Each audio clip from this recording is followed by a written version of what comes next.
Hi hello ಎಲ್ಲರಿಗೂ welcome to BNS tech Guru class. ಇವತ್ತಿನ ಕ್ಲಾಸ್ನಲ್ಲಿ ನಾನು MS Excel ಪಾರ್ಟ್ 9 ಹೇಳ್ತಾ ಇದ್ದೀನಿ. ಆ್ಯಂಡ್ ಲಾಸ್ಟ್ ಕ್ಲಾಸ್ನಲ್ಲಿ ನಾವು ಇಫ್ ಫಂಕ್ಷನನ್ನು ಯೂಸ್ ಮಾಡ್ಕೊಳ್ಳೋದನ್ನು ಕಲ್ತಿದ್ವಿ. ಆ್ಯಂಡ್ ಅದರದ ಎಕ್ಸಾಂಪಲ್ ಬಂದು ಇಫ್ ಫಂಕ್ಷನ್ ಮೇಜರ್ ಆರ್ ಮೈನರನ್ನು ಇದು ಸಿಂಪಲ್ಲಾಗಿ ನಿಮಗೆ ಹೇಳ್ಕೊಟ್ಟಿದ್ದೆ ನಾನು. ಇಫ್ ಫಂಕ್ಷನನ್ನು ಹೇಗೆ ಯೂಸ್ ಮಾಡಬೇಕು ಅಂತ ನೀವು ಲಾಸ್ಟ್ ಪಾರ್ಟ್ 8 ಕ್ಲಾಸನ್ನು ನೋಡಿದರೆ ನಿಮಗೆ ಅರ್ಥ ಆಗುತ್ತೆ. ಸೊ ಇವತ್ತಿನ ಕ್ಲಾಸ್ನಲ್ಲಿ ನಾವು ನೆಸ್ಟೆಡ್ ಇಫನ್ನು ಕಲಿತಾ ಇದ್ದೀವಿ. ಅಂದರೆ ನೆಸ್ಟೆಡ್ ಇಫ್ ಅಂದರೆ ಏನು ಅಂತ ಫಸ್ಟ್ ತಿಳ್ಕೊಳ್ಳೋಣ ನಾವು. In Excel the nested if function means which we can use another logical or condition with the if function to test more than one condition ಅಂತ ಹೇಳ್ತೇವೆ. ಅಂದರೆ ನಿಮಗೆ ಒಂದಕ್ಕಿಂತ ಹೆಚ್ಚು ಕಂಡೀಷನ್ಸ್ಗಳನ್ನು ಚೆಕ್ ಮಾಡೋದಿದ್ದಾಗ so based on the value you can check the more conditions. ಅದಕ್ಕೆ ನಾವು ಇಫ್ ಫಂಕ್ಷನ್ಸ್ ಒಳಗಡೆ ಮತ್ತೆ ಇಫನ್ನು ಯೂಸ್ ಮಾಡ್ತೀವಿ. ಅದಕ್ಕೋಸ್ಕರ ನಾವು ಅದನ್ನು ನೆಸ್ಟೆಡ್ ಇಫ್ ಅಂತ ಕರಿತೀವಿ ಅಂತ ಹೇಳಿ.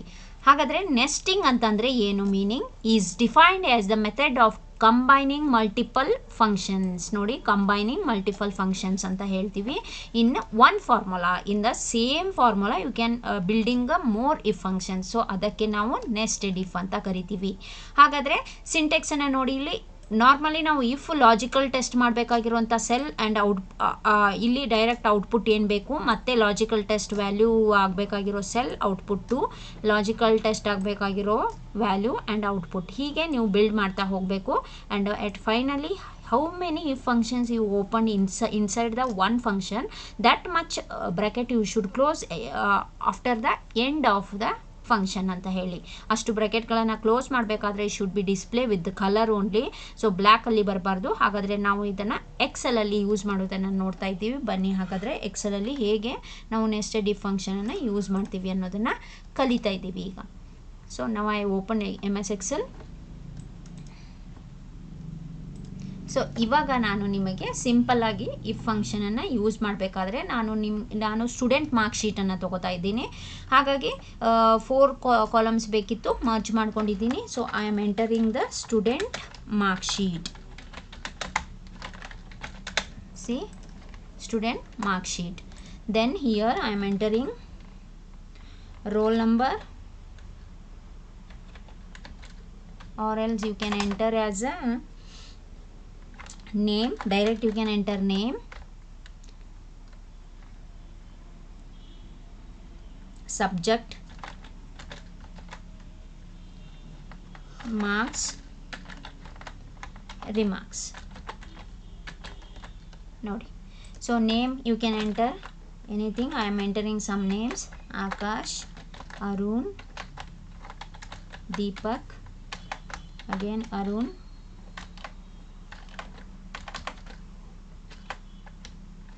Akash, Deepak, Arun, Akash. See, then subject will be physics,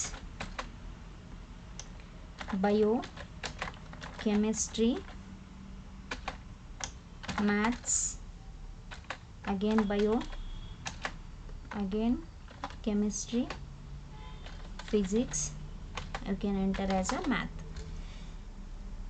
See, marks will be 88, 75, 55, 35, 90, 25, 30, like 49, 38.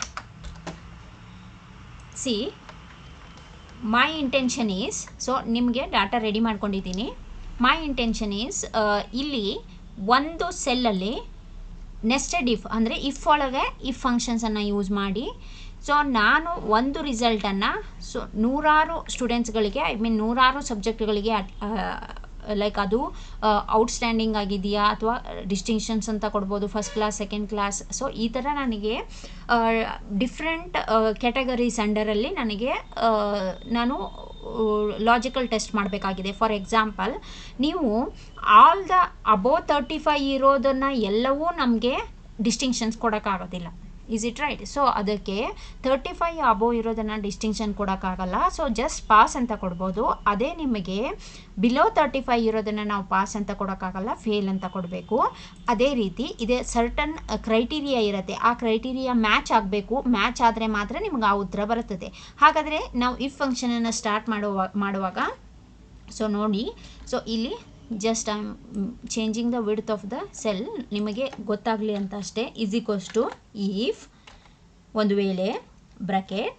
So ಇಲ್ಲಿ ಇರ್ತಕ್ಕಂಥ ವ್ಯಾಲ್ಯೂ, ಲಾಜಿಕಲ್ ಟೆಸ್ಟ್ ವ್ಯಾಲ್ಯೂ ಏನಿದೆಯೋ ಅಂದರೆ 88 is greater than is equals to 75 ಆಗಿದ್ದರೆ, ಡಬಲ್ ಇನ್ವರ್ಟೆಡ್ ಕಾಮನಲ್ಲಿ ನಾನು ಔಟ್ಸ್ಟ್ಯಾಂಡಿಂಗ್ ರಿಸಲ್ಟ್ ಬರಬೇಕು. ಐ ಮೀನ್ ರಿಸಲ್ಟು ಔಟ್ಸ್ಟ್ಯಾಂಡಿಂಗ್ ಅಂತ display ಮಾಡಬೇಕು.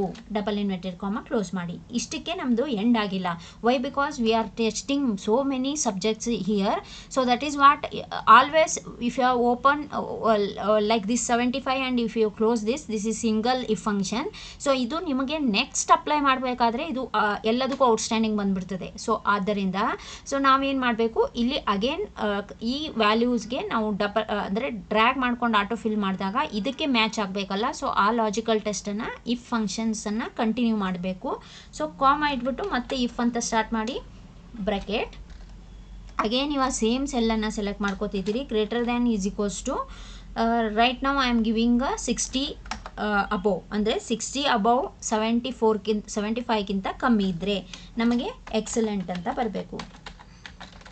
And double inverted comma close and again comma, again if opens.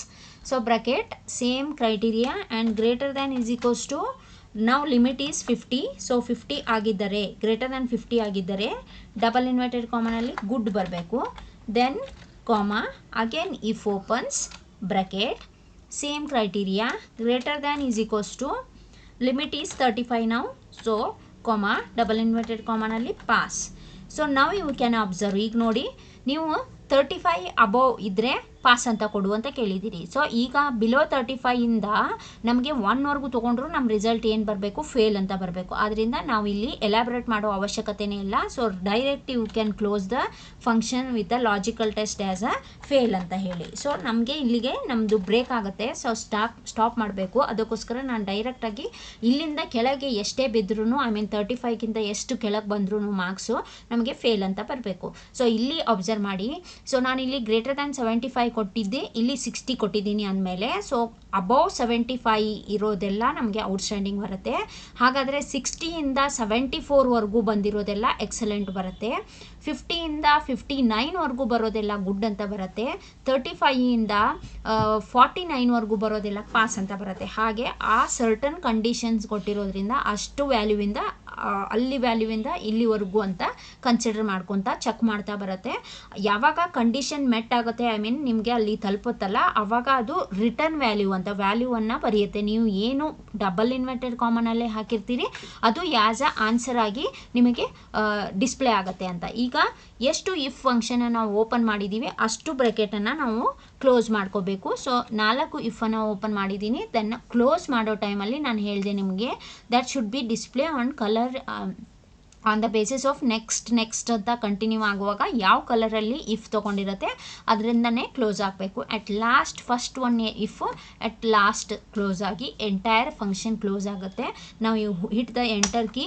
So ನಿಮಗೆ ಇಲ್ಲಿ ಔಟ್ಸ್ಟ್ಯಾಂಡಿಂಗ್ ಬಂದಿದೆ ನೋಡಿ, ಆದರೆ ಇದು ಕ್ಲೋಸ್ ಆಗಿಲ್ಲ. ನಮಗೆ ಇನ್ನು ಈ ಥರ ಎಲ್ಲ ಆನ್ಸರ್ಗಳು ಬೇಕು ನಮಗೆ. ಮತ್ತೆ ಪ್ರತಿ ಬಾರಿನೂ ಇಷ್ಟು ದೊಡ್ಡ ಇಫ್ ಫಂಕ್ಷನನ್ನು ಯೂಸ್ ಮಾಡಬೇಕಾ ಅನ್ನೋದು ಅವಶ್ಯಕತೆ ಇಲ್ಲ. ನಮಗೆ ಎಕ್ಸೆಲ್ ಅಡ್ವಾಂಟೇಜ್ ಏನಪ್ಪ ಇದೆ ಅಂದರೆ, ಸೊ ನಾವು ಇಲ್ಲಿ ಡಬಲ್ ಟ್ಯಾಪ್ ಮಾಡಿಬಿಟ್ರೆ ಸಾಕು, ನಿಮಗೆ ಎಂಟೈರ್ 1000 ಆನ್ಸರ್ಸ್ಗಳು ಬೇಕು ಅಂದರೂ ಕೂಡ ನಮಗೆ ಡಿಸ್ಪ್ಲೇ ಆಗಿಬಿಡ್ತದೆ. ಸೊ ನೋಡಿ, ಹಾಗಾದರೆ ನಮಗೆ 75 ಅಬೋವ್ ಔಟ್ಸ್ಟ್ಯಾಂಡಿಂಗ್ ಬಂತು. ಸೊ 50 ಅಬೋವ್ ಇರೋದೆಲ್ಲ ಗುಡ್ ಬಂದಿದೆ, 35 ಅಬೋವ್ ಪಾಸ್ ಬಂದಿದೆ, 25 ಇರೋದಕ್ಕೆ ಫೇಲ್ ಬಂದಿದೆ, 49 ಪಾಸ್, 38 ಪಾಸ್, 90 ಔಟ್ಸ್ಟ್ಯಾಂಡಿಂಗ್. ಸೊ ಇಲ್ಲಿ ಎಕ್ಸಲೆಂಟ್ ಬರಬೇಕು. ಹಾಗಾದರೆ ನಾನೀಗ ಒಂದು ಸ್ವಲ್ಪ ಇಲ್ಲಿ ಚೇಂಜ್ ಮಾಡ್ಕೊತೀನಿ ನೋಡಿ. ನಾನು ಎಕ್ಸಲೆಂಟ್ ಬರಬೇಕು ಅಂತಂದರೆ ಅಬೋವ್ 60 ಕೊಟ್ಟಿದ್ದೀನಿ ಅಲ್ವಾ. ಸೊ ಇಲ್ಲಿ ನಾನು ಇದನ್ನು ಲೈಕ್ ಇಲ್ಲಿ ಸ್ವಲ್ಪ ಮಾರ್ಕ್ಸನ್ನು ಚೇಂಜ್ ಮಾಡ್ತೀನಿ, ಇಮಿಡಿಯೇಟ್ ಆನ್ಸರು ಕೂಡ ಚೇಂಜ್ ಆಗುತ್ತೆ ನೋಡಿ. So I enter 62. ಸೊ ನಾವು the answer is excellent. So next ಮೂಮೆಂಟಲ್ಲಿ ನೀವು ಇದೇ ಶೀಟನ್ನು ಯೂಸ್ ಮಾಡಿಕೊಂಡು ಅಪ್ಡೇಟ್ ಮಾಡ್ಬೋದು. ಐ ಮೀನ್ ಬೇರೆ ಸಬ್ಜೆಕ್ಟ್ಗಳನ್ನ ಹಾಕಿ ಬೇರೆ ಮಾರ್ಕ್ಸನ್ನು ಎಂಟ್ರಿ ಮಾಡ್ತಿದ್ದಂಗೆ ನಿಮಗೆ ಎಲ್ಲ ಆನ್ಸರ್ಸ್ಗಳು ಡಿಸ್ಪ್ಲೇ ಆಗೋಕ್ಕೆ ಸ್ಟಾರ್ಟ್ ಆಗ್ತದೆ. ಅಂದರೆ ಇದನ್ನು ಸರ್ಟನ್ ಏನು ನೀವು ಫಾರ್ಮುಲಾ ಅಪ್ಲೈ ಮಾಡಿರ್ತೀರಿ ಅದನ್ನು ಮಾತ್ರ ಚೇಂಜ್ ಮಾಡಿದರೆ ಸಾಕು. For example 35 here and 40 here, then 65 here, then 80 here, then 50 good, like that. 32 fail, then 88 outstanding, then 60 excellent. So like this ನೀವು ಜಸ್ಟ್ ಇದನ್ನು ಚೇಂಜ್ ಮಾಡ್ತಾ ಹೋದರೆ ಸಾಕು. ಸೊ ಆಟೋಮೆಟಿಕ್ಕಾಗಿ ನೆಕ್ಸ್ಟ್ ಇದೇ ಶೀಟನ್ನು ನೀವು ಇನ್ನೊಂದು ಕಾಪಿ ಶೀಟನ್ನು ಮಾಡಿಕೊಂಡು ಅದರಲ್ಲಿ ಸಹ ನೀವು ರಿಪೋರ್ಟ್ಸನ್ನು ತೆಗಿಬೋದು. So no need to enter again and again this formula ಅಂತ ಹೇಳಿ. ಸೊ ಒಂದು ಸರ್ತಿ ನೀವು ಸೆಟ್ ಮಾಡಿಟ್ರೆ ನಿಮಗೆ ಅದು ಲೈಕ್ ವರ್ಕ್ ಆಗುತ್ತೆ ಅಂತ ಹೇಳಿ. ಸೊ ಈ ರೀತಿ ನಾವು ನೆಸ್ಟೆಡ್ ಇಫ್ ಫಂಕ್ಷನನ್ನು ಯೂಸ್ ಮಾಡಬೇಕು. ಸೊ ಇದನ್ನು ಟ್ರೈ ಮಾಡಿ. ಆ್ಯಂಡ್ ನೆಕ್ಸ್ಟ್ ಕ್ಲಾಸಲ್ಲಿ ಇಫ್ನ ಟೈಪ್ಸ್ ಇದ್ದಾವೆ, like count if, sum ifs ಮತ್ತು ಡೇಟೆಡ್ ಇಫ್ಸ್. ಸೊ ಅದರ ಎಕ್ಸಾಂಪಲ್ಸ್ ಸಮೇತ ನಾನು ನಿಮಗೆ ಹೇಳ್ತೀನಿ.